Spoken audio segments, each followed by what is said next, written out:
Lawrence Washington sits alone in his office at the top of Washington Enterprises headquarters, looking at the breaking news headline on his tablet. Airline stock plummets 40% after Black CEO cancels $500 million deal. His phone won't stop ringing. The decision was made. Justice served. Before we dive into this incredible story of power, racism, and justice, drop a comment telling me where you're watching from. Hit that like button and subscribe to catch more stories about people standing up for themselves in the face of discrimination. Now let's get into how a seating misunderstanding cost an airline $500 million. Lawrence Washington was not born into privilege. At 42 years old, the black tech CEO had built his empire from absolutely nothing but raw talent, unrelenting determination, and the values his mother had instilled in him since childhood. Growing up on Chicago's tough South Side, Lawrence learned early that the world would judge him first by his skin color and second by everything else. Denise Washington raised her only son alone after his father was killed in a convenience store robbery when Lawrence was just 3 years old. Despite her grief, she worked 3 jobs simultaneously: morning shifts at a hospital cafeteria, afternoon work as a school secretary, and weekend hours cleaning office buildings. No matter how exhausted she was, Denise always made time to check Lawrence's homework and remind him that dignity was non-negotiable. "They might not respect you at first glance," she would tell him, "but they'll respect your mind and your work if you never compromise your standards." One incident from his childhood stood out in Lawrence's memory. At 10 years old, he'd saved up his allowance for weeks to buy a new calculator for math class. The Korean store owner had followed him around the shop, watching his every move. When Lawrence finally made his purchase and was walking out, the owner grabbed his arm and accused him of stealing, demanding to search his backpack. Lawrence produced the receipt, his hand trembling with humiliation and rage as other customers stared. The owner let him go without an apology. That night, Denise held her crying son and told him, "Remember this feeling. Someday, you'll be in a position where people like that will need something from you." Her words proved prophetic. Lawrence's natural aptitude for mathematics and computer science earned him a full scholarship to MIT, where he graduated at the top of his class despite facing subtle and not-so-subtle discrimination from both professors and peers. One professor regularly forgot to call on Lawrence during discussions, while another expressed surprise at his test scores, asking if he'd had help with the exam. His white classmates often excluded him from study groups, then seemed shocked when he outperformed them anyway. After graduation, Lawrence faced rejection after rejection from major tech companies despite his stellar credentials. Interviews would go well until the in-person meeting, after which he'd receive vague feedback about cultural fit issues. Rather than continue to bang on closed doors, Lawrence decided to build his own. Washington Enterprises began in Lawrence's tiny studio apartment with just a desk, a computer, and an idea. He'd identified vulnerabilities in digital security systems that larger companies were overlooking. Working 18-hour days, Lawrence developed innovative security protocols that could protect financial institutions from emerging cyber threats. His first big break came when Midstate Bank experienced a devastating hack that exposed thousands of customer accounts. Larger security firms quoted exorbitant prices for a solution. Lawrence cold-called the bank's CTO and promised he could fix their vulnerabilities for half the cost in half the time. Given their desperate situation, they took a chance on the unknown startup. Lawrence delivered as promised, and word spread quickly through the banking industry about the brilliant young security expert. Within 3 years, Washington Enterprises had grown from one man in a studio apartment to a team of 15 working from a modest office space. By year 5, they employed over 100 people and had expanded beyond banking to secure systems for healthcare providers, retail chains, and mid-sized tech companies. 15 years after its founding, Washington Enterprises had become a cybersecurity giant valued at $4.2 billion, with offices in Chicago, New York, San Francisco, and Atlanta. The company employed over 2,000 people globally and provided security infrastructure for some of the world's largest corporations. Now, Lawrence was considering the next frontier, government contracts that would take his company to an entirely new level. Despite his tremendous success, Lawrence maintained relatively modest personal habits. He owned a beautiful home in Chicago's Gold Coast neighborhood, but it was far from the most expensive property he could afford. He drove a luxury car but kept it for years rather than upgrading with each new model. His one true indulgence was his wardrobe. Lawrence believed presentation mattered in a world quick to judge him, so he invested in impeccably tailored suits and accessories that projected the success and confidence he'd earned. Much of Lawrence's considerable personal wealth went toward educational foundations that provided scholarships and technology resources for children from neighborhoods like the one where he grew up. He funded coding camps, paid for college applications, and mentored promising students whenever his schedule allowed. He didn't publicize these efforts, he simply did what he felt was right. Throughout his career, Lawrence had developed a philosophy of quiet dignity. He rarely discussed race explicitly, preferring to let his success speak for itself. He didn't give many interviews, didn't appear on magazine covers, and avoided the tech conference circuit where many of his counterparts built their personal brands. Lawrence Washington was about the work, not the spotlight. The only visible nod to his awareness of racial history was a framed black and white photograph on his office desk. It showed his grandfather, William Washington, standing proudly in his World War II uniform despite having returned home to a country where he couldn't eat at certain restaurants or stay in certain hotels. The photo reminded Lawrence daily of both how far his family had come and how persistence in the face of injustice was part of his heritage. This heritage of quiet dignity was about to be tested in ways Lawrence couldn't have anticipated as he prepared for what should have been a routine business trip to Atlanta. The Atlanta trip represented a potential turning point for Washington Enterprises. After 15 years of building his company's reputation in the private sector, Lawrence was finally pursuing major government contracts. The Department of Defense was seeking to overhaul its cybersecurity infrastructure, a project worth over $500 million to whichever firm secured the contract. While Washington Enterprises had the technical expertise and track record to be a strong contender, Lawrence knew that government contracts often went to companies with the right connections and relationships. Which is why his meeting earlier that week with Sky National Airlines executives had been so promising. Sky National was one of the largest air carriers in America, with extensive government contracts of their own. Their CEO, Gerald Montgomery, a silver-haired white man in his 60s, had invited Lawrence to discuss a potential partnership. Sky National needed to upgrade their security systems, and Washington Enterprises had exactly the technology they required. The meeting had gone exceptionally well. Montgomery seemed genuinely impressed by Lawrence's business acumen and technological innovations.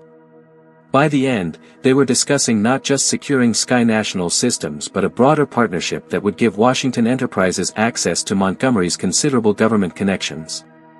"You know, Washington," Montgomery had said as they shook hands, "you remind me of myself 30 years ago. Sharp, ambitious, forward-thinking.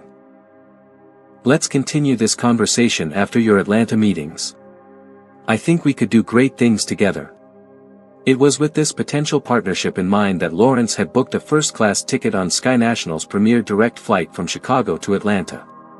He'd flown first class many times before, but this flight felt particularly significant given the developing relationship with Sky National and the importance of the Atlanta meetings. The morning of the flight, Lawrence rose at 5:30 a.m. and followed his usual pre-travel routine. He showered, shaved, and dressed in one of his finest custom suits, a charcoal gray Italian wool with subtle blue threading that complemented his dark skin tone perfectly. He selected a deep blue tie and matching pocket square, sterling silver cufflinks that had been a gift from his mother when Washington Enterprises went public, and his favorite watch, an understated but exquisite timepiece that had been his first significant purchase after securing major funding. Lawrence believed that as a black man in business, his appearance was scrutinized more critically than his white counterparts. Fair or not, he never gave anyone reason to question his professionalism or success based on his presentation. Today, with so much at stake, he was particularly meticulous. His driver, Anthony, arrived precisely on schedule to take him to O'Hare International Airport. During the ride, Lawrence reviewed his presentation materials for the Atlanta meeting one final time, making small notations and adjustments. He also sent a brief email to Montgomery, thanking him again for their productive meeting and mentioning he was looking forward to continuing their discussion upon his return. Lawrence arrived at O'Hare with plenty of time to spare. He checked in using the first-class counter, where the attendant smiled professionally and efficiently processed his information. Things became slightly less smooth at the security checkpoint. "Sir, you've been randomly selected for additional screening," said the TSA agent, a middle-aged white man who had just waved through 3 white businessmen without a second glance. Lawrence nodded politely, having experienced this type of random selection dozens of times before. He stood with his arms outstretched as another agent waved the wand over his immaculate suit, then patiently allowed them to search his briefcase and carry-on, disturbing his carefully packed clothing and documents. He noticed a young white couple watching, the woman whispering something to her partner. Lawrence kept his expression neutral, his dignity intact.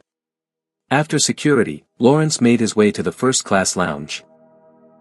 As he entered, the hostess at the desk glanced up with a flash of surprise before checking his boarding pass and credentials.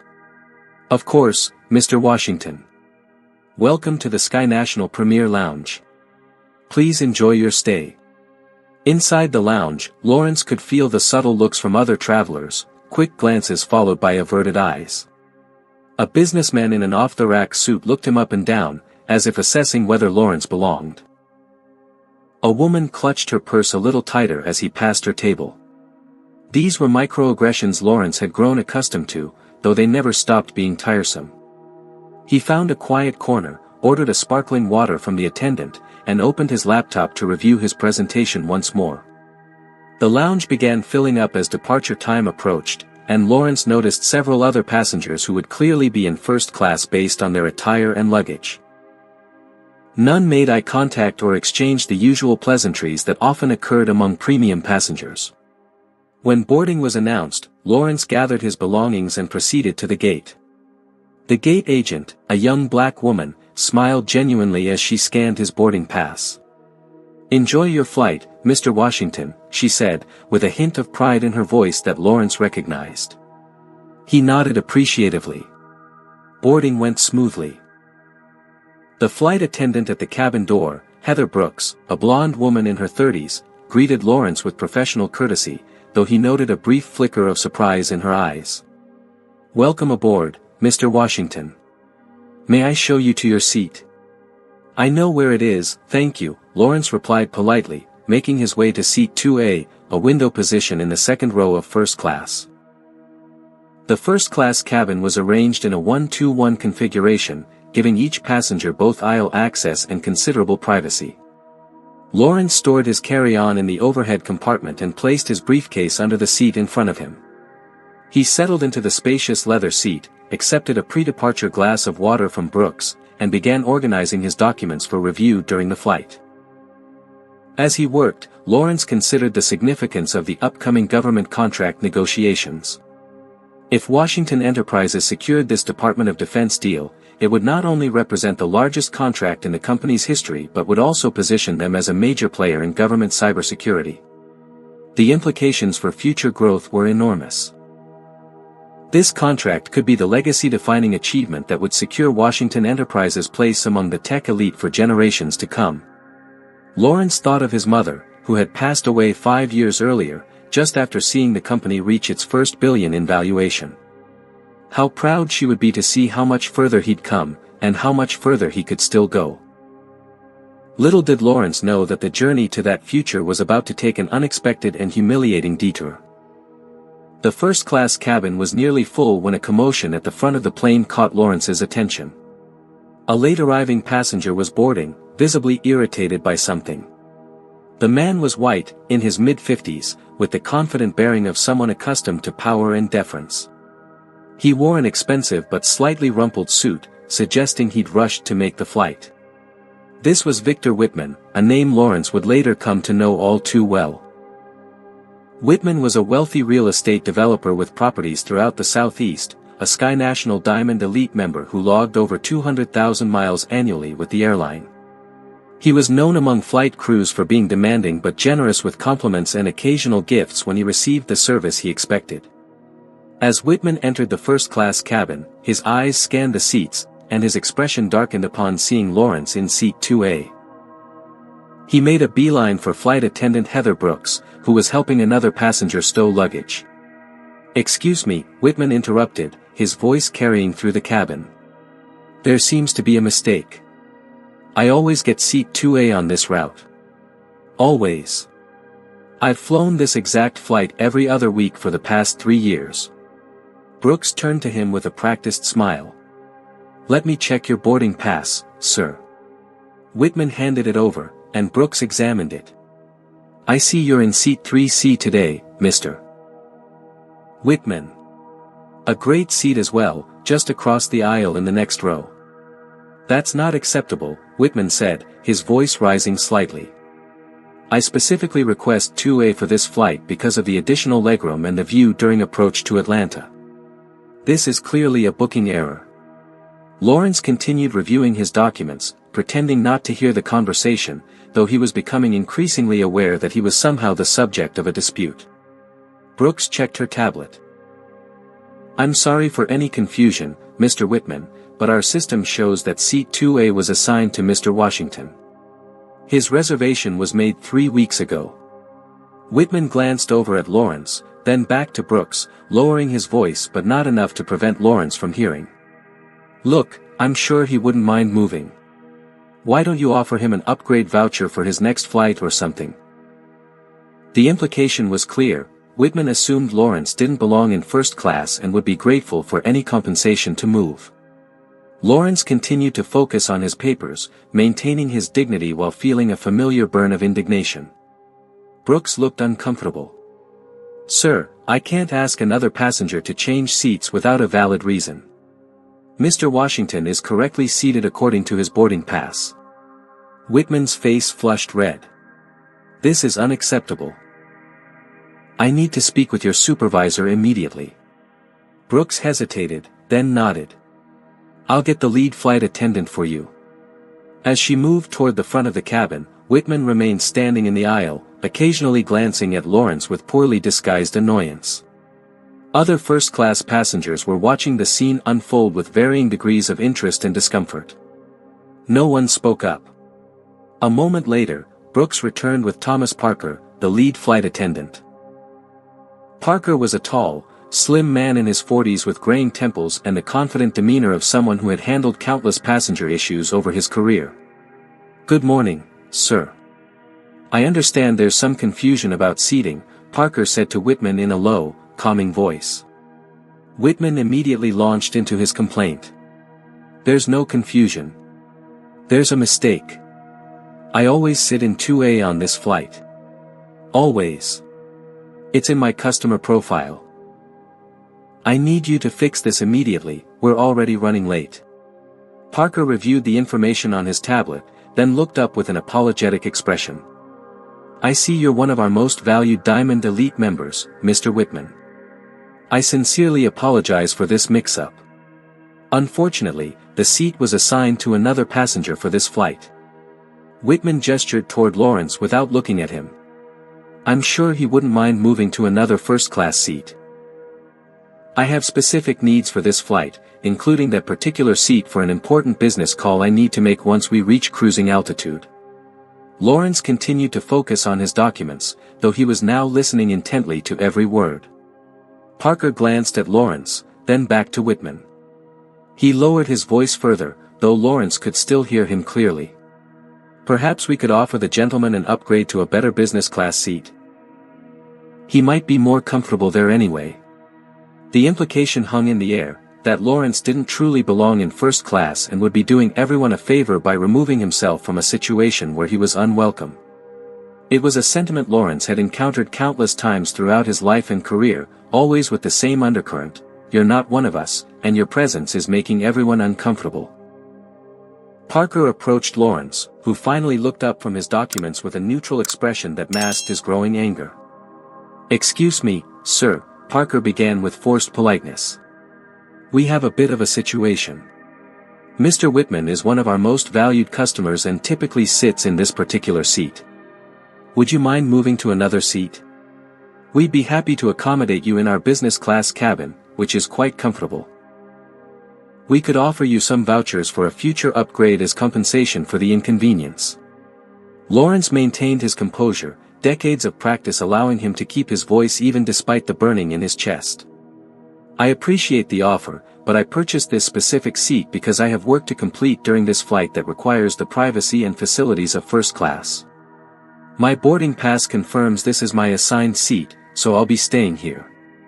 Parker's smile tightened. Sir, I understand, but perhaps you don't realize that Mr. Whitman is a Diamond Elite member with special status. We try to accommodate our most loyal customers whenever possible. I understand loyalty programs, Lawrence replied calmly.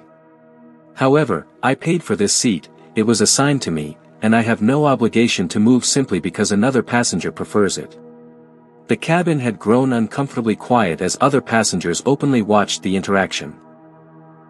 Not one person spoke up to acknowledge the obvious racial dynamics at play or to support Lawrence's perfectly reasonable position. Whitman, still standing in the aisle, became more agitated. This is ridiculous. I'm going to miss my connection if we don't resolve this immediately. Parker turned back to Lawrence. Sir, please. We're trying to be reasonable here. It would really help us out if you could cooperate. I am being reasonable, Lawrence responded, his voice still measured but firm. I'm sitting in my assigned seat with a valid boarding pass. That's as cooperative as I need to be. Whitman's patience apparently ran out. Look, some people just don't understand how things work. Some people need to know their place in the system. The racial undertone was unmistakable. A few passengers shifted uncomfortably in their seats, but still, no one intervened. Parker looked increasingly distressed, aware that the situation was escalating but seemingly more concerned with appeasing Whitman than addressing the fundamental unfairness of the request. I need to speak with the captain, Parker finally said, moving quickly toward the cockpit. Lawrence sat perfectly still, maintaining his dignified expression while feeling a mixture of rage and exhaustion. This was supposed to be a routine business trip, and now he was being publicly humiliated simply because a white passenger felt entitled to Lawrence's seat, and the airline staff were actively supporting this entitlement. The flight was now 15 minutes past its scheduled departure time. Other passengers were checking watches and phones, their irritation palpable. Lawrence knew that if he continued to refuse, he would be portrayed as the problem, the difficult, uncooperative black man causing trouble and delaying everyone's journey. It was an impossible situation, one he had encountered in different forms throughout his life. Captain Franklin Stevens emerged from the cockpit, his authoritative presence immediately commanding attention. Stevens was in his late 50s, with close-cropped gray hair and the confident bearing of a former military pilot. He surveyed the situation quickly, then approached Lawrence's seat. What seems to be the issue here? He asked, though it was clear from his tone that he had already been briefed by Parker and had formed his opinion. Lawrence prepared to explain once more, steeling himself for yet another battle to simply exist in a space he had every right to occupy. Captain Stevens stood over Lawrence's seat, his captain's bars gleaming under the cabin lights. Without even asking to see Lawrence's boarding pass, he addressed him in a tone one might use with a disobedient child. Sir, I understand you're refusing to cooperate with my flight crew, Stevens said, loud enough for the entire first-class cabin to hear. Lawrence maintained his composure. Captain, there seems to be a misunderstanding. I am in my assigned seat with a valid ticket. I have work to complete during this flight that requires the facilities of first class. Stevens barely glanced at the boarding pass Lawrence offered. I'm responsible for the safety and comfort of all passengers. Mr. Whitman is a long-standing valuable customer who normally sits in this seat. I'm going to have to ask you to relocate to accommodate him. On what grounds? Lawrence asked, his voice level but firm. I purchased this specific seat. There's no safety issue here. Stevens' jaw tightened. Sir, as captain, I have final authority over all seating arrangements on this aircraft. This is not a request. Either you move to the seat we're offering in business class, or I'll be forced to have you removed from the flight entirely. The threat hung in the air. Lawrence looked around the cabin, meeting the eyes of other passengers. Some quickly looked away, uncomfortable with the confrontation but unwilling to intervene. Others stared openly, their expressions suggesting they viewed Lawrence as the problem. "This is unacceptable," Lawrence said quietly. "I paid for this seat. I have a right to remain in it." "Your options are business class or leaving the aircraft," Stevens repeated coldly. "What will it be?" Lawrence thought about his meeting in Atlanta, about the $500 million contract waiting to be negotiated, about his company's future. Being removed from the flight would mean missing that critical meeting. It would mean Whitman winning this public humiliation. What would you do in Lawrence's position? Hit that like button if you'd stand your ground no matter the consequences, or comment, number 1, if you think he should strategically retreat to fight another day. Sometimes the long game requires swallowing your pride in the moment. Subscribe if you've ever had to make a similar difficult choice in the face of discrimination. Stevens, interpreting Lawrence's silence as continued resistance, nodded to Parker. "Call security." The word sent a jolt through Lawrence. Being physically removed from the plane would create a scene that would almost certainly make the news, potentially damaging his company's reputation and the pending government contract. The optics would be terrible, but more importantly, Lawrence knew from experience how these situations played out for black men. Security would assume he was the aggressor.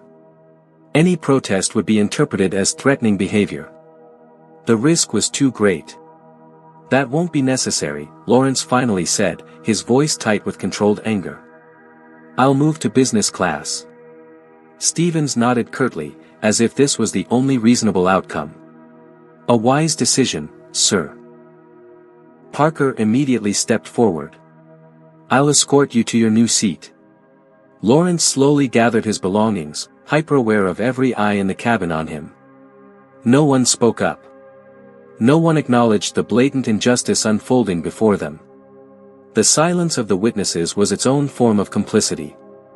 As he stood, Lawrence noticed a woman in the first row glance up at him, then quickly look away.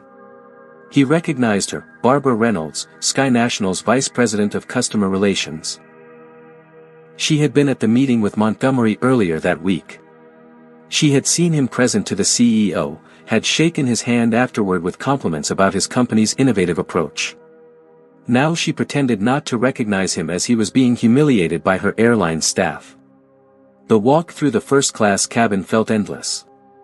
Lawrence kept his head high, his expression neutral, though inside he was churning with rage and humiliation. Whitman was already settling into seat 2A, arranging his belongings with satisfied entitlement, not even glancing up as Lawrence passed. As they moved through the curtain separating first class from business, Lawrence heard murmurs from other passengers. The story was already spreading through the plane. The black man who didn't belong in first class was being put in his place. In business class, flight attendant Julia Mitchell appeared confused by the situation. She hurriedly prepared a seat for Lawrence, her expression shifting between professional courtesy and curiosity about why a first-class passenger was being downgraded mid-boarding. "I hope this will be comfortable for you, sir," she said, gesturing to seat 8C. "Can I get you anything?" "No, thank you," Lawrence replied, his voice perfectly even despite the storm inside him. As he settled into the significantly smaller seat, memories flooded Lawrence's mind. The store owner accusing him of stealing the calculator. The professor implying he'd cheated on exams. The hiring managers talking about cultural fit. The security guards following him through department stores even when he wore bespoke suits. The neighbors who called police when he first moved into his Gold Coast home. The valet who handed his car keys to his white colleague at a business dinner. Each incident a reminder that no matter his accomplishments, his education, his wealth, to many, he would always be seen as out of place in spaces they considered theirs. Lawrence took out his phone and sent a text to his VP, Aisha Taylor, "Need you to research Sky National's diversity record and any discrimination complaints. Urgent." He included no explanation, but Aisha would understand the request was serious. Within minutes, as other passengers continued boarding the main cabin, Lawrence received his first response, "On it. Everything okay?" Lawrence didn't reply. He stared out the small window of the business-class cabin, his mind already calculating the cost Sky National would pay for this humiliation. Captain Stevens and flight attendant Parker had no idea who they were dealing with. They saw only what they expected to see, a black man who could be moved, displaced, disrespected without consequence. They would learn differently, and soon. From his new seat, Lawrence could overhear two flight attendants speaking just behind the galley curtain, unaware he could hear every word. "What happened with the passenger they moved from first?" one asked. "Some mix-up with Whitman. You know how he gets." "Apparently, the guy refused to move at first," the other replied. "Was there a legitimate reason to move him?" A pause. "Not really. But Whitman's a diamond elite who spends a fortune with the airline, and the other guy was, you know, black." "I didn't say that." "You didn't have to." Lawrence closed his eyes, letting the conversation wash over him. It was nothing he hadn't heard before, nothing that surprised him. But that didn't make it sting any less. His phone buzzed with more messages from Aisha. Sky National has 3 pending discrimination lawsuits from minority passengers who claim they were removed from flights or denied boarding for dubious reasons. Another message followed quickly: their diversity statistics are abysmal. Less than 2% black executives. No black board members. And finally, their CEO Gerald Montgomery has made several questionable comments about maintaining standards that got minimal press coverage but raise red flags. Lawrence nodded to himself. Information was power. And he was gathering the ammunition he would need. The business-class flight attendant, Mitchell, approached his seat. "Mr. Washington, I'm so sorry about the confusion. I've been authorized to offer you complimentary beverages during the flight and vouchers for a future upgrade."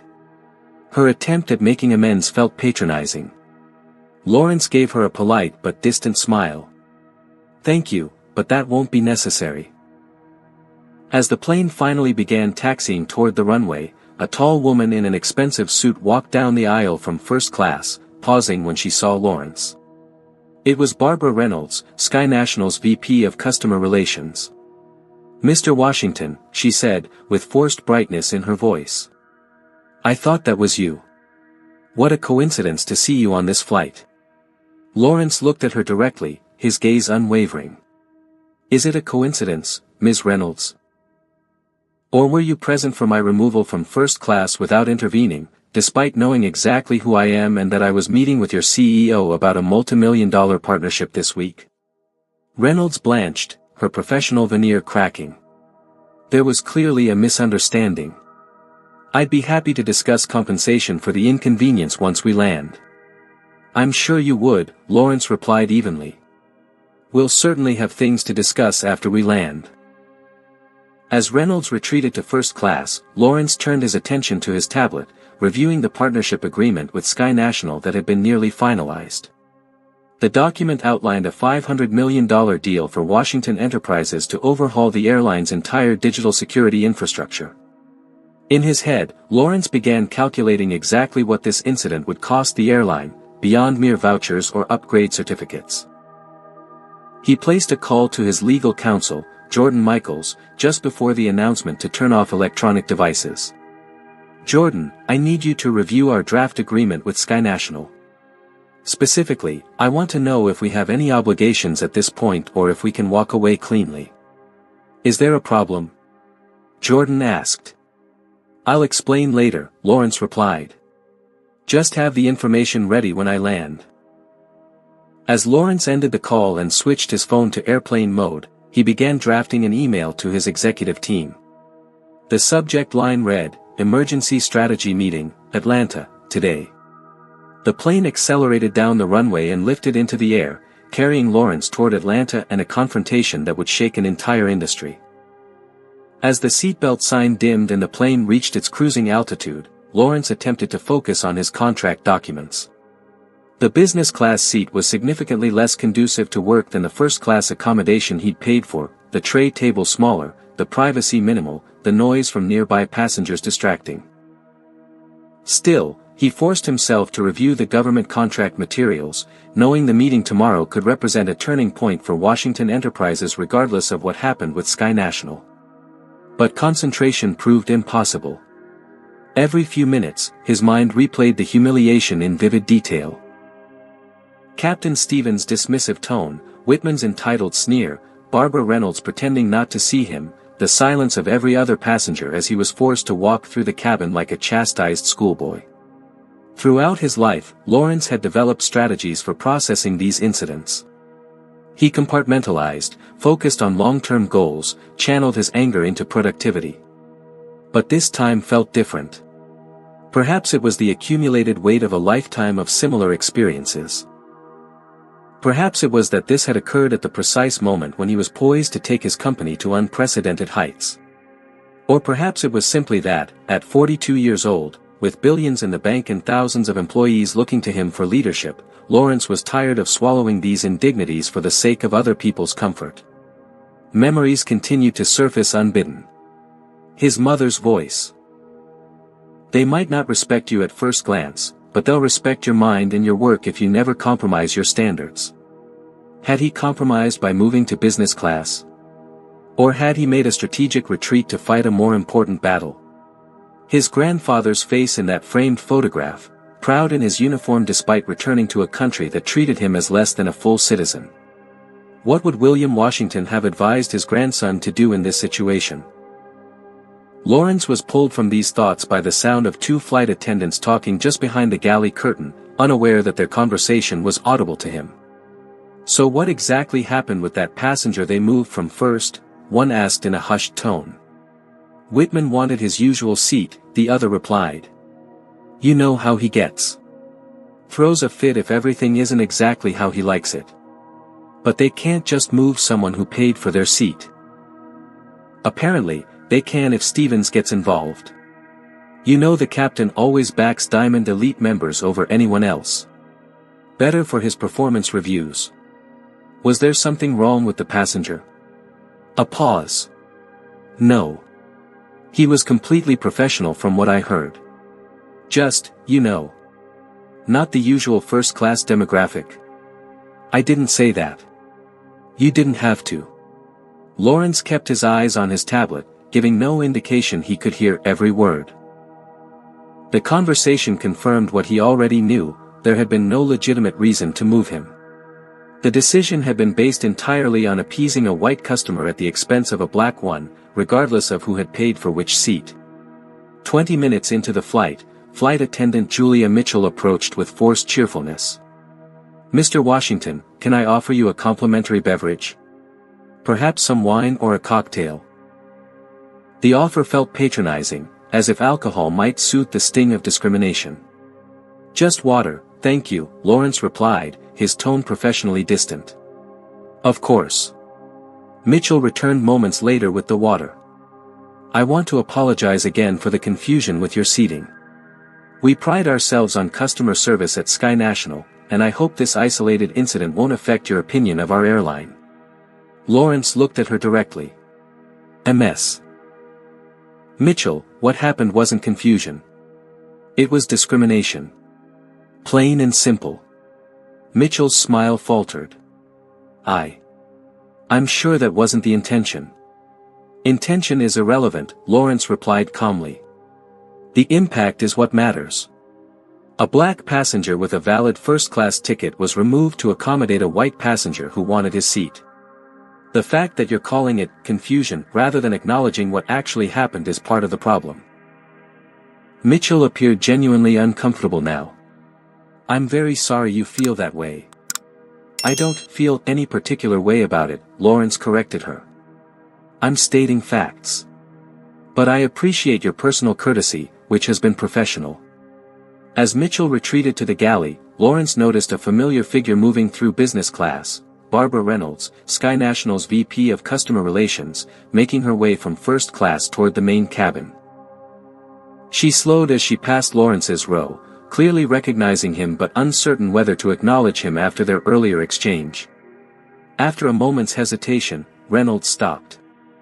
Mr. Washington, I wonder if I might have a word. Lawrence gestured to the empty seat beside him. Of course, Ms. Reynolds. She sat awkwardly, clearly uncomfortable with the downgrade from her usual first-class environment. I want to personally apologize for the misunderstanding earlier. It was not handled well. It wasn't a misunderstanding, Lawrence replied evenly. It was a calculated decision to prioritize a white passenger's preference over a black passenger's confirmed reservation. Reynolds flinched slightly at the directness. I assure you, Sky National does not discriminate against any passengers. We have comprehensive diversity initiatives and training programs.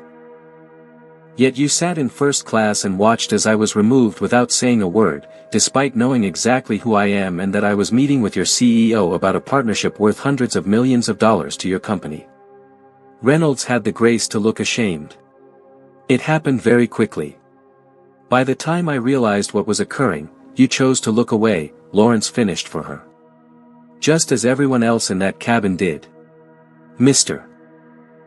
Washington, I understand you're upset, and you have every right to be. I'd like to make this right. Sky National values your business and the potential partnership with Washington Enterprises. I'm authorized to offer you compensation in the form of vouchers, additional upgrades, or perhaps status matching to our Diamond Elite program. Lawrence studied her carefully, taking note of every word and gesture for future reference. Ms. Reynolds, do you honestly believe that offering me loyalty points will address what happened today? It's a starting point for making amends, she replied, increasingly uncomfortable under his steady gaze. I see. Lawrence's tone remained professional, betraying none of the decisions he was already making. I appreciate you taking the time to speak with me. I'll certainly take your offer under consideration. Reynolds seemed relieved by what she perceived as an opening. Excellent. We can discuss specific compensation packages after we land. I truly am sorry for the inconvenience. It wasn't an inconvenience, Ms. Reynolds. It was a humiliation. And there's a significant difference between the two. Reynolds nodded awkwardly and returned to first class, likely believing she had contained the situation. Lawrence watched her go, his expression revealing nothing of his thoughts. As soon as she was gone, Lawrence returned to his tablet, where a new message from Aisha waited. More on Sky National. They settled 2 discrimination lawsuits from former employees last year. Non-disclosure agreements kept details private, but I have a contact who says racial harassment was involved. Lawrence nodded to himself. The picture was becoming clearer by the minute. He opened the draft partnership agreement with Sky National and began reviewing it with new eyes, paying particular attention to termination clauses and contingencies. Washington Enterprises had nearly finalized a deal to completely overhaul Sky National's cybersecurity infrastructure, a contract worth over $500 million with potential extensions that could double that amount. Lawrence then placed a call to his legal counsel, Jordan Michaels, using the in-flight Wi-Fi. Jordan, I need clarity on our position with Sky National. Are we legally committed to the partnership at this point? No, Jordan replied. We have a preliminary agreement and good faith understanding, but nothing binding has been signed. We could walk away cleanly if necessary. Is there a problem? I'll explain when I land. For now, I need you to prepare termination language and review our options for redirecting the proposal to Blue Sky Airlines. Blue Sky. They're Sky National's biggest competitor. This is a major pivot, Lawrence. What happened? I experienced their corporate culture firsthand, Lawrence replied simply. It's not compatible with our values. Have the team prepare for an emergency meeting at the hotel tonight. After ending the call, Lawrence drafted an email to his executive team, outlining what had transpired and requesting their presence at an urgent strategy session upon his arrival in Atlanta. He was careful to stick to facts without emotional language, but the implications were clear. Washington Enterprises would be making significant decisions in the coming hours. As Lawrence worked, he noticed Mitchell watching him with a mixture of curiosity and concern. She had clearly picked up on the tension between him and Reynolds, and seemed to be realizing that the passenger they had casually displaced might be someone of significance. The irony wasn't lost on Lawrence. His worth was now being recalculated based on his perceived power, not his humanity. It was the same calculation that happened countless times throughout his life, the moment when people realized the black man they had dismissed might have influence they hadn't accounted for. Lawrence returned his attention to his work, his mind already mapping out the consequences that would follow from today's events. Captain Stevens, Flight Attendant Parker, and Victor Whitman had no idea what they had set in motion with their casual racism. Barbara Reynolds was beginning to suspect but still believed the situation could be managed with vouchers and placating words. They would all learn differently, very soon. The plane touched down at Hartsfield-Jackson Atlanta International Airport with a gentle bump. As the aircraft taxied toward the gate, Lawrence gathered his belongings methodically, preparing for a swift exit. He had no desire to encounter Whitman, Stevens, or Parker again. Those reckonings would come through different channels. When the seatbelt sign dinged off, Lawrence rose and moved toward the exit, nodding politely but distantly to Mitchell as he passed. "Thank you for your service during the flight. Have a good day in Atlanta, Mr. Washington," she replied, her tone suggesting she now understood he wasn't just any displaced passenger. Lawrence moved efficiently through the jet bridge and into the terminal, his mind already focused on the meetings ahead, both the scheduled government contract negotiation and the emergency session with his team that would determine Sky National's fate. As he emerged into the main concourse, something unexpected caught his attention. A small cluster of people with cameras and microphones stood near the gate area. One woman stepped forward, Sophia Martinez, a reporter Lawrence recognized from the local Atlanta news. "Mr. Washington." Sophia Martinez, Channel 8 News. "Can we get your comment on the incident aboard Sky National Flight 1457 today?" Lawrence maintained his composed expression, though internally he was surprised by the media presence. "I have no comment at this time." "Excuse me.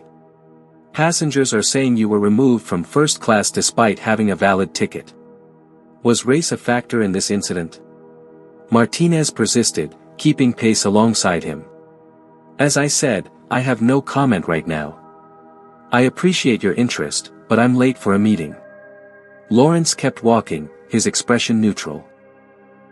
"Will this affect the rumored partnership between Washington Enterprises and Sky National Airlines?" she called after him. Lawrence didn't respond, continuing toward the terminal exit.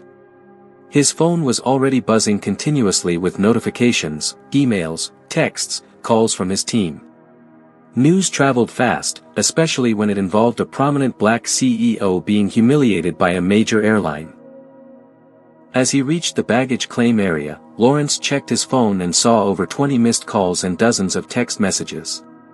Most were from his executive team, but several were from journalists and even a few from board members. One text from Aisha caught his attention, story already on social media. "Passenger in first class recorded part of the incident. #Sky National Shame trending." Lawrence hadn't noticed anyone recording, but it didn't surprise him. In today's world, incidents like this rarely went undocumented. He made a mental note to have his team monitor the social media situation but remained focused on his immediate priorities. Outside the terminal, Lawrence spotted his driver, Calvin Morris, holding a discreet sign with the Washington Enterprises logo. Calvin, a broad-shouldered black man in his 50s who had been driving for Lawrence's Atlanta visits for years, recognized him immediately and moved forward to take his bag. "Good to see you, Mr. Washington," Calvin said warmly, then lowered his voice. "Heard there was some trouble on your flight. You okay?" "I'm fine, Calvin, thank you," Lawrence replied. "But I appreciate your concern." As they walked to the waiting town car, Calvin shook his head. "My cousin works ground crew for Sky National. Said the whole airport's buzzing about what happened." "Ain't right, sir. Just ain't right."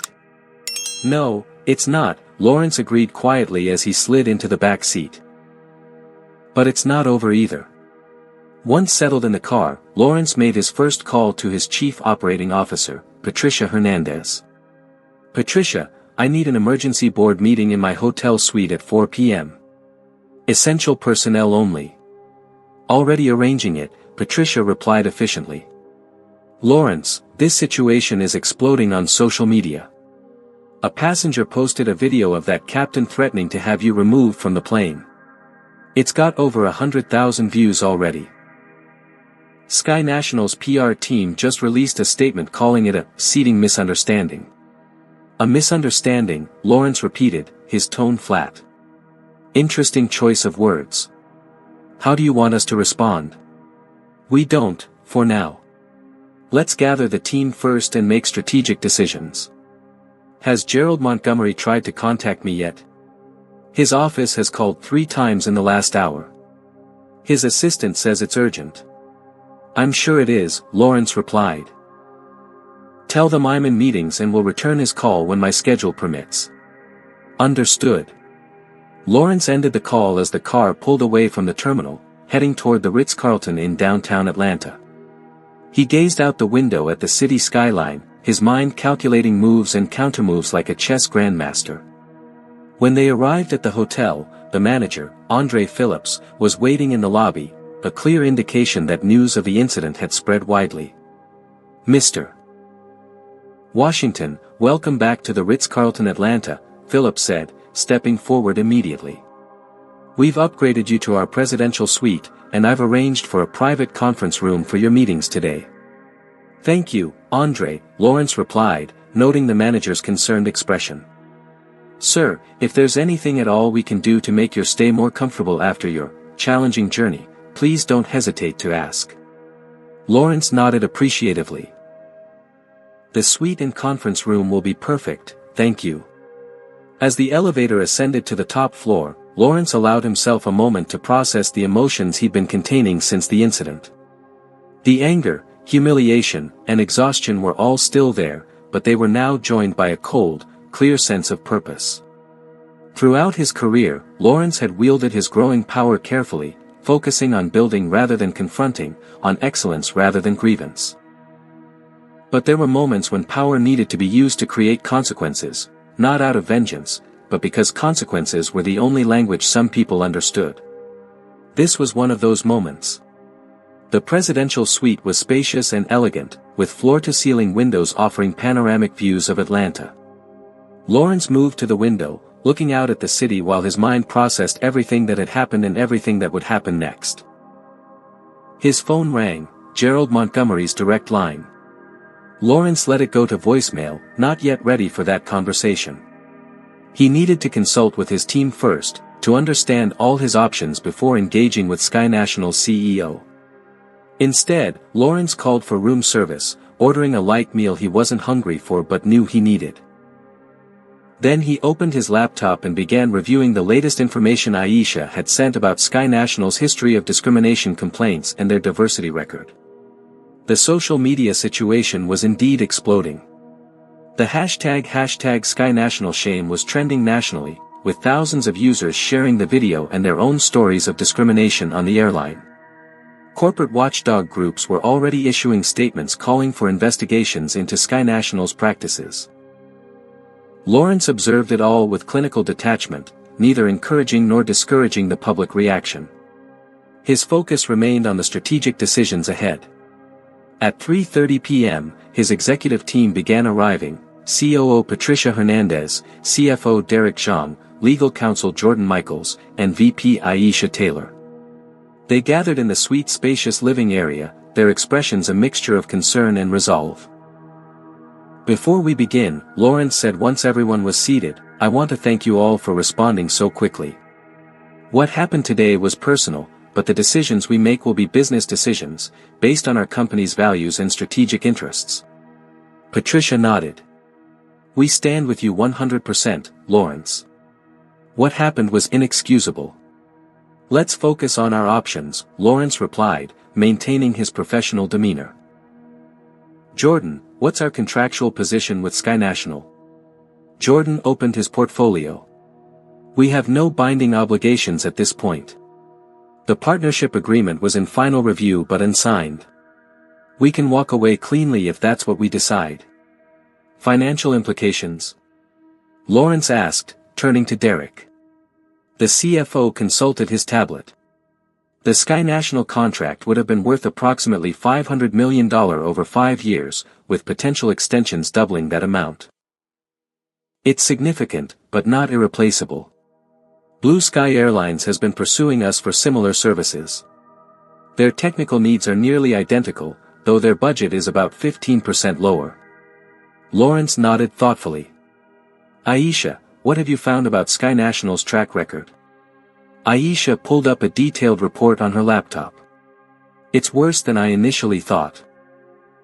Beyond the 3 pending discrimination lawsuits from passengers, they've settled 8 employee discrimination cases in the past 5 years, all with non-disclosure agreements. Their executive team is 94% white, and they have no black board members despite operating in cities with significant black populations. And their response to today's incident? Lawrence asked. Their official statement calls it a regrettable seating misunderstanding and claims they're investigating the circumstances. They've made no direct acknowledgement of the racial component or specific apology to you by name, despite the video clearly showing what happened. Lawrence absorbed this information silently, then turned as his phone rang again. The screen showed Gerald Montgomery's number for the 4th time. I should take this, Lawrence said, rising from his seat. Please continue reviewing our options. He moved to the bedroom and accepted the call. Gerald. I was wondering when I'd hear from you. Lawrence, Montgomery's voice was urgent, conciliatory. I've just been briefed about the inexcusable incident on today's flight. I want to personally apologize for the treatment you received. I appreciate that, Lawrence replied neutrally. This is not who we are as a company, Montgomery continued. The actions of those employees do not reflect Sky National's values or my own personal commitment to equality. Interesting, Lawrence responded. Because my team has compiled quite a comprehensive report suggesting this incident is very much in line with Sky National's practices, both toward passengers and employees. A brief silence. Lawrence, I understand you're upset, and you have every right to be. But I hope we can address this situation without jeopardizing the valuable partnership we've been building. The partnership was predicated on shared values, Gerald. Today made it clear that our companies may not be as aligned as we thought. What can we do to make this right? Montgomery asked, his tone making it clear he understood the potential financial implications. That's what I'm currently discussing with my team, Lawrence replied evenly. I'll be in touch when we've reached our decision. Lawrence, please, let's not make hasty, I'll be in touch, Gerald. Goodbye. Lawrence ended the call and rejoined his team in the living room. All eyes turned to him expectantly. We have decisions to make, Lawrence said simply. And those decisions will have consequences far beyond today's incident. Lawrence settled back into his seat among his executive team, the weight of the pending decision evident in the room's atmosphere. The presidential suite had been transformed into a war room of sorts, with laptops open, documents spread across the coffee table, and the city of Atlanta sprawling below through floor-to-ceiling windows. Montgomery's desperate, Lawrence informed the group. He understands what's at stake financially, though I'm not convinced he grasps the ethical dimensions. Patricia leaned forward. What exactly did he offer?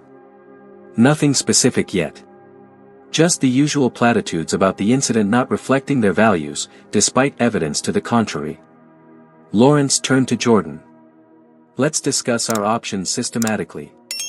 What paths forward do we have? Jordan Michaels, Washington Enterprises General Counsel for the past 8 years, adjusted his glasses and laid out 3 documents. I see 3 primary options. First, we could proceed with the partnership as planned, perhaps with additional concessions from Sky National, financial or otherwise. Lawrence nodded, though his expression remained impassive. Second, Jordan continued, we could pursue legal action based on discrimination, seeking damages and a formal apology. This would likely result in significant negative publicity for Sky National, but also potentially for us if they choose to fight rather than settle. And the third option? Lawrence prompted. We walk away entirely. Cancel the partnership, redirect the contract to another airline, and make a clear statement about why. This would cause immediate financial consequences for Sky National and send a message to other potential partners about our company values. Lawrence turned to Derek Zhang, his CFO. Derek, what's your analysis of the financial implications of each path? Derek consulted his tablet, his expression serious. The first option, proceeding with the partnership, is obviously the most financially straightforward. The $500 million contract would proceed as planned, with potential for the extensions we discussed. He swiped to a new screen. Legal action is less predictable. We'd incur immediate costs, and the outcome would be uncertain. Sky National might settle quickly to avoid publicity, but they might also dig in, dragging out proceedings for years. And the third option? Lawrence asked. Canceling the partnership would mean delaying our expansion into this sector of the transportation industry, potentially by 6 to 12 months while we establish a relationship with another airline. Blue Sky has been pursuing us aggressively, but their initial offer was about 15% lower than Sky National's. We'd need to negotiate. Lawrence nodded thoughtfully. Aisha, what about the public relations angle? Aisha Taylor, who had been monitoring social media throughout the meeting, looked up from her laptop. The incident is gaining traction by the minute. #SkyNationalShame is now the number 3 trending topic nationally. Several civil rights organizations have issued statements, and competitors are subtly capitalizing on the situation with their own messaging about inclusivity. She turned her screen to show Lawrence a particularly damning tweet from a civil rights leader that had been shared over 50,000 times in the past hour. If we take legal action, Aisha continued, we position ourselves as victims seeking justice. If we cancel the partnership, we demonstrate our power to create consequences for discrimination. Both have potential positives from a PR perspective, but the latter makes a stronger statement about our company's values. Lawrence considered this, then looked to Patricia. As COO, what's your perspective on how each option aligns with our company culture and the message it sends to our employees? Patricia didn't hesitate. Lawrence, we have over 2,000 employees, approximately 40% of whom are people of color. Many have shared their own experiences of discrimination similar to what you experience today. If we proceed with the partnership as if nothing happened, we're sending them a message that profit matters more than dignity. She paused, choosing her next words carefully. That said, this is a business decision with significant financial implications. No one would fault you for separating the personal incident from the company's interests.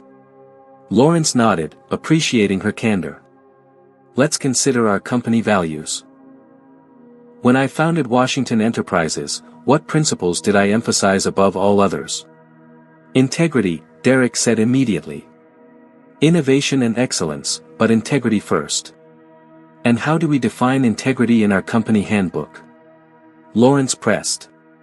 Jordan quoted from memory, acting in accordance with our stated values, even when doing so is difficult or comes at a cost.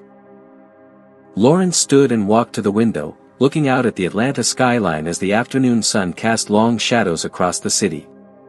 For a moment, he was silent, weighing all the factors, financial, strategic, ethical, personal. When he turned back to face his team, his decision was evident in his expression. We're canceling the partnership with Sky National, he said, his voice firm. Not as a punitive measure, but because they've demonstrated values fundamentally incompatible with our own. We'll redirect the contract to Blue Sky, contingent upon their commitment to diversity and inclusion benchmarks that will help establish. The team exchanged glances, a mixture of relief and resolve in their expressions. Derek, contact Blue Sky immediately. Tell them we're interested in accelerating our discussions, but that our diversity requirements will be non-negotiable elements of any partnership. Derek nodded, already making notes. I'll set up a call with their CEO, Samantha Wilson, for this evening if possible. Jordan, prepare the formal contract cancellation notice for Sky National. Be specific about the incident but professional in tone. This isn't about vengeance, it's about values. On it, Jordan replied, opening his laptop. Aisha, draft a press statement that focuses on our company principles rather than making this about race explicitly.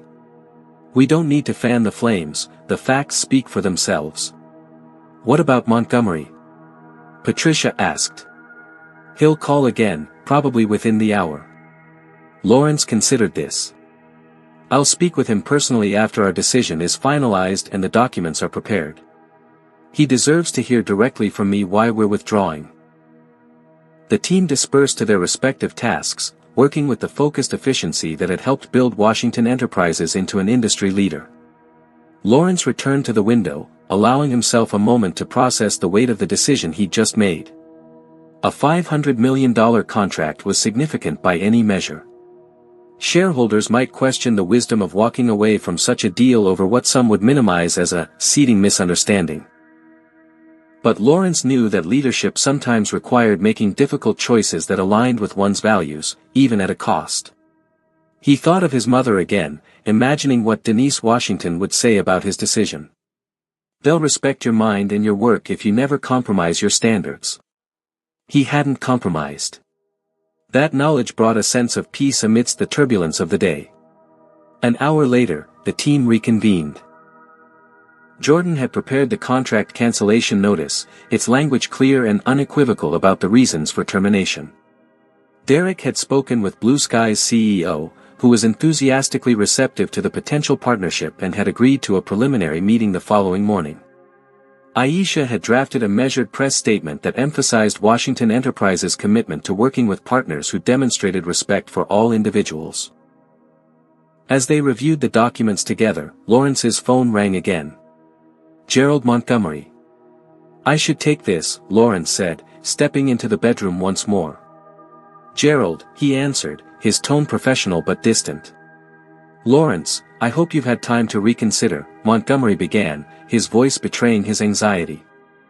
I've spoken with our board, and we're prepared to offer significant concessions to preserve our partnership.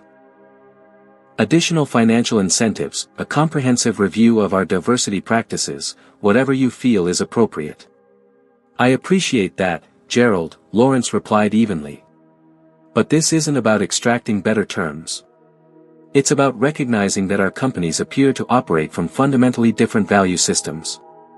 That's not fair, Lawrence. One isolated incident was not isolated at all, according to our research, Lawrence interrupted firmly. The data suggests today's events were consistent with patterns of behavior throughout your organization. A moment of silence. What are you saying, exactly? I'm saying that Washington Enterprises will be formally withdrawing from our pending agreement, effective immediately. You'll receive official notification within the hour. Montgomery's tone shifted from conciliatory to alarmed. Lawrence, be reasonable. This is a $500 million contract. Our shareholders should have considered the potential costs of discriminatory practices before now, Lawrence finished for him. My decision is final, Gerald. I wish you well. Before Montgomery could respond, Lawrence ended the call and rejoined his team. It's done, he said simply. Jordan, please send the termination notice now. Aisha, release our statement to the press at 9 a.m. tomorrow, after our meeting with Blue Sky. I want to ensure we have a positive announcement to accompany the cancellation news. As his team executed these final directives, Lawrence felt a complex mixture of emotions, regret for the partnership that might have been, satisfaction in standing firmly for his principles, and a quiet determination to transform this personal humiliation into meaningful change. His phone buzzed with a news alert: Sky National stock drops 5% amid discrimination allegations. It was only the beginning of the consequences that would unfold in the coming days. Lawrence entered the federal office building in downtown Atlanta at precisely 9:30 a.m. the following morning, perfectly composed in a fresh suit, not a hint of the previous day's turmoil visible in his demeanor. The government contract negotiation, the original purpose of his trip to Atlanta, would proceed as scheduled, though with a significant change in transportation partners. As he was escorted to the conference room, Lawrence spotted several Sky National representatives already seated at the table, including Barbara Reynolds, who blanched visibly upon seeing him. News of Washington Enterprises' termination of the partnership had clearly not yet reached this team, who believed they would be handling the transportation logistics for the massive government cybersecurity project. The government officials rose to greet Lawrence, including Janet Morris, the lead contract negotiator for the Department of Defense. "Mr. Washington, thank you for joining us," Morris said, shaking his hand firmly. "We're looking forward to discussing the parameters of this partnership." "Likewise, Ms. Morris," Lawrence replied with a professional smile. "Though I should mention at the outset that there's been a change in our transportation partner for this project."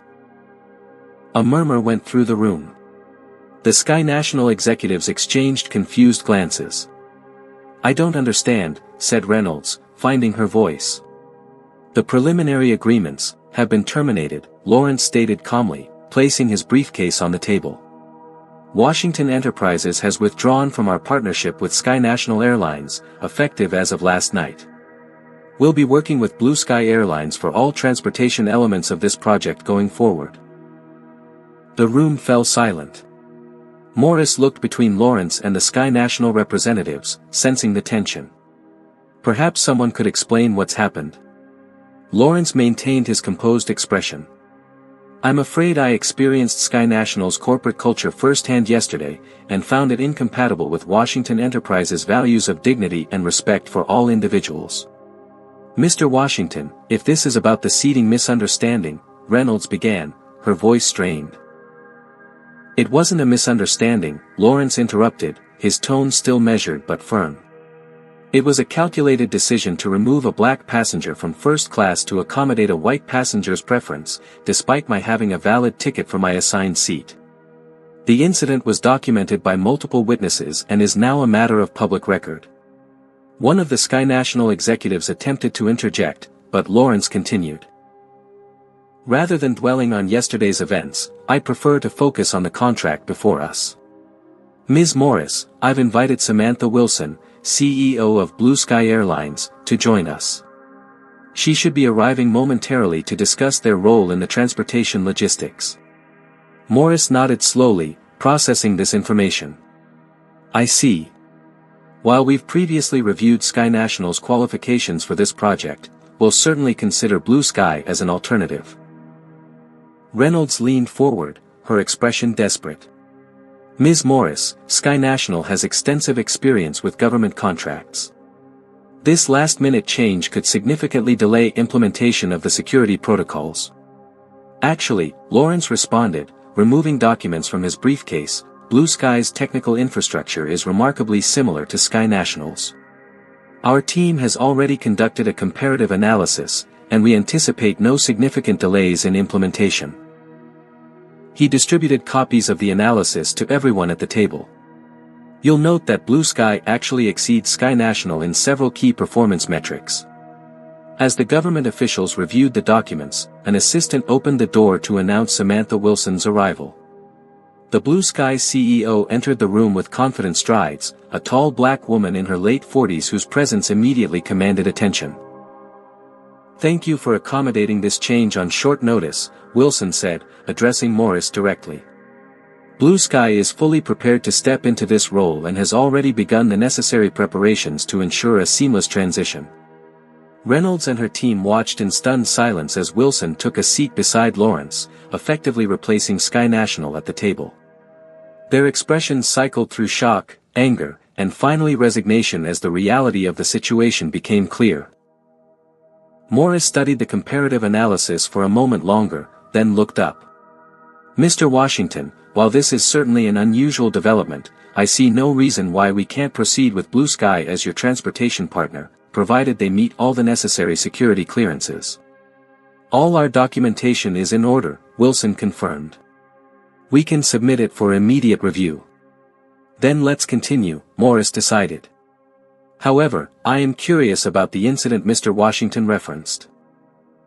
If there are concerns about discriminatory practices at Sky National, that could potentially impact other government contracts." Reynolds paled visibly. Sky National held numerous government contracts worth billions of dollars annually. The implications of Morris's statement were unmistakable. Lawrence maintained his professional demeanor. "I've prepared a factual account of yesterday's events," along with documentation of similar incidents reported by other passengers and employees. He slid a folder across the table to Morris. This is provided purely for informational purposes, not as a formal complaint. The message was clear: he wasn't seeking government intervention, but he was ensuring the relevant authorities were aware of the pattern of behavior. As Morris accepted the folder, one of the Sky National executives received a message on his phone. His expression darkened as he showed the screen to Reynolds. Lawrence could guess the content. News of the terminated partnership was breaking publicly, and Sky National stock was already responding to the announcement. Perhaps, Reynolds said stiffly, gathering her materials, it would be best if Sky National's representatives excused ourselves from this portion of the negotiations, as we are no longer involved in the project. Morris nodded. That seems appropriate. Thank you for your time. The Sky National team filed out of the room, Reynolds casting one last desperate glance at Lawrence, who acknowledged her with a slight nod but no change in his expression. Once they had departed, the atmosphere in the room shifted. Wilson smoothly integrated into the discussion, presenting Blue Sky's capabilities and commitment to the project with impressive clarity. The government team seemed increasingly comfortable with the substitution as the meeting progressed. During a brief break, Wilson spoke quietly to Lawrence. That was masterfully handled. Though I have to ask, why Blue Sky? There are larger carriers you could have partnered with. Lawrence smiled slightly. I did my research. Blue Sky has the most diverse executive team and board in the industry, has never had a discrimination lawsuit filed against it, and maintains partnerships with several historically black colleges and universities for recruitment. The technical capabilities were essential, but so were the values alignment. Wilson nodded appreciatively. Values-based decision-making. Refreshing in today's business climate. It shouldn't be, Lawrence replied. But unfortunately, it often is. As the meeting resumed, Lawrence's phone continued to buzz with notifications. Aisha had released Washington Enterprises' official statement announcing the termination of the Sky National partnership and the new alliance with Blue Sky. Social media was exploding with reactions. Financial news sites were reporting on Sky National's rapidly dropping stock price, and several civil rights organizations had issued statements supporting Washington's decision. By mid-afternoon, when the government contract meeting concluded successfully, Sky National's stock had fallen nearly 20%. Emergency calls from their board of directors to Lawrence went unanswered. He had said all he needed to say to Montgomery the previous evening. Instead, Lawrence and Wilson held a brief press conference in the hotel's conference center, announcing their new partnership and their joint commitment to creating a more inclusive business environment. Washington Enterprises and Blue Sky Airlines share more than just business interests, Lawrence stated to the assembled journalists. We share a vision of corporate America where excellence and respect go hand in hand, where no individual is deemed less worthy of dignity because of their race, gender, or background. He deliberately avoided mentioning Sky National by name or explicitly referencing the previous day's incident. He didn't need to, the context was clear to everyone watching. As part of our new partnership, Wilson added, Blue Sky is proud to announce the creation of a diversity accountability initiative, which will establish clear metrics and transparency requirements for all our business partners going forward. Washington Enterprises will be implementing similar requirements, Lawrence confirmed. We believe that what gets measured gets managed, and it's time for corporate America to manage diversity and inclusion with the same rigor we apply to financial performance. As the press conference concluded, Lawrence noticed several major investors in Sky National among the audience, their expressions grave as they whispered to associates and made calls.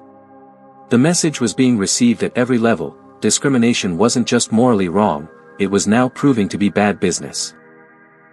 Later that evening, as Lawrence prepared for the return flight to Chicago, on Blue Sky Airlines, naturally, he received word that Sky National's board of directors had called an emergency meeting. Gerald Montgomery's leadership was being questioned, and there were rumors of potential executive changes coming. Lawrence took no pleasure in the turmoil at Sky National. This hadn't been about revenge or punishment, it had been about consequences and accountability. In a world where moral arguments often fell on deaf ears, economic consequences sometimes spoke more clearly. As he packed his briefcase, Lawrence paused to look at his grandfather's photograph, which he always traveled with. William Washington had faced discrimination with dignity in an era when he had few options for recourse. His grandson had faced similar discrimination but had been able to respond from a position of power and influence. Different times, different tools, Lawrence murmured to the photograph. But the same fight, in its way. His phone rang, Aisha, calling with an update. Lawrence, Sky National just released a statement. Montgomery is stepping down as CEO, effective immediately. They're announcing a comprehensive review of their diversity practices and training programs. And they've reached out again, asking for a meeting with you to discuss how they can make amends. Lawrence considered this news thoughtfully. Tell them I'll be available to meet in 2 weeks, after they've had time to implement initial changes and demonstrate genuine commitment to improvement. Will do, Aisha replied. And Lawrence? I just wanted to say, what you did matters. Not just for the company or even for yourself, but for all of us who've ever been in that position with no power to respond. Thank you, Aisha, Lawrence said quietly. That means a great deal. As he ended the call, Lawrence reflected on the events of the past 36 hours. A routine business trip had transformed into a defining moment, not just for his company, but potentially for how corporate America viewed the real costs of discrimination. The power to create change had always been there, in the collective economic influence of those who valued dignity and respect. Lawrence had simply chosen to use that power when it mattered most. 3 months after the incident that had transformed from a personal humiliation into a corporate reckoning, Lawrence Washington sat in his Chicago office, reviewing the quarterly reports. The afternoon sun streamed through the floor-to-ceiling windows, illuminating the framed photograph of his grandfather that still held its place of honor on his desk. So much had changed in those 3 months. Sky National's stock had fallen 40% from its pre-incident value, and the company was facing a shareholder revolt unlike anything in its corporate history. Gerald Montgomery had resigned as CEO, replaced by an interim leadership team tasked with overhauling the airline's culture and practices. The video of Lawrence's removal from first class had ultimately been viewed over 12 million times across various platforms. It had sparked a national conversation about flying while black and the countless microaggressions and macroaggressions that people of color faced during air travel. Other airlines had rushed to announce or enhance their own diversity initiatives, desperate to avoid becoming the next Sky National. Lawrence picked up a report from his legal team. Several major airlines had implemented new anti-discrimination training for flight crews, with specific scenarios addressing unconscious bias in passenger interactions. Industry-wide policy changes were being discussed at the federal level, with the Department of Transportation considering new regulations to prevent similar incidents. More surprising to Lawrence had been the effect on Washington Enterprises itself. Rather than suffering financially from walking away from the $500 million Sky National partnership, the company's value had actually increased. Many investors and clients had been impressed by the firm's willingness to stand by its principles even at apparent cost. The partnership with Blue Sky Airlines had flourished, expanding beyond the original government contract to include several new initiatives. His assistant buzzed through on the intercom. Mr. Washington, there's another letter for you. It seems personal. Lawrence had received hundreds of letters in the months following the incident. Many came from minority passengers sharing their own experiences of discrimination on airlines and expressing gratitude that someone with power had finally created consequences. He read every one. Send it in, please, he instructed. The letter was from a flight attendant who had recently completed Sky National's new training program. She described how the incident and its aftermath had transformed the company's approach, how employees now felt empowered to intervene when they witnessed discrimination, and how grateful she was for the changes, difficult though they had been. Lawrence added the letter to a growing file. He had established a foundation to support discrimination cases in the transportation sector, using part of his personal wealth to ensure that those without his resources could still seek justice when wronged. His phone rang, Samantha Wilson from Blue Sky. Lawrence, she greeted him warmly, I wanted you to be the first to know. The Diversity Accountability Initiative we launched has now been adopted by 3 other major airlines. It's becoming the industry standard. That's excellent news, Lawrence replied, genuinely pleased. Systemic change was always the goal. None of this would have happened without your willingness to use your economic power to create consequences, Wilson said. Most people in your position would have taken the upgrade vouchers and moved on. After ending the call, Lawrence reflected on her words. Economic power was real power, sometimes more effective than legal remedies or public protests. When companies felt consequences in their stock prices and their contracts, change could happen with remarkable speed. 3 days later, Lawrence boarded a Blue Sky flight to New York for a series of meetings. The difference in his experience was striking. The gate agent greeted him with genuine respect. The first-class cabin featured a noticeably diverse group of passengers. The flight attendants represented various races and ethnicities, all working together with easy professionalism. As Lawrence settled into his seat, a young black flight attendant named Marcus approached. Mr. Washington, he said quietly, I hope this isn't inappropriate, but I wanted to thank you personally. I was inspired to apply for this position after watching how you handled that situation months ago.